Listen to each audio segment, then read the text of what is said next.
Барање за смена, зошто?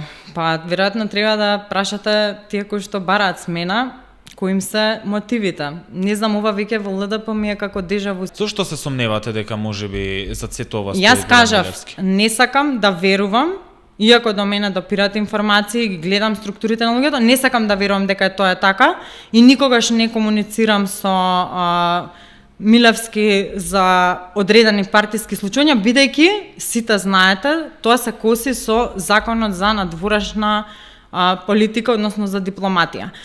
Доколку тој учествува во било какви политички случувања или внатре-партиски лобирања, тоа значи дека свесно го прекршува законот и јас не сакам да верувам дека некој сам себе би се довел во позиција во која што си ја загрозува позицијата која што ја врши во моментот и која што се коси со одредени законски норми и правила. Сега во современата технологија исто така многу лесно може да се проверат одредени пораки, може да се проверат одредени блискости, меѓутоа не мислам да глумам истражител. Вие имате расипана калимера со Горан Милевски, тоа не е нека јавноста не го знае. Сега па може не, да признаете или да не јас го и Горан признаете. Милевски јас добив поддршка од Горан Милевски на последниот конгрес, бидејќи тој не се кандидираше за председател на А последниот зашто конгрес. не се кандидираше?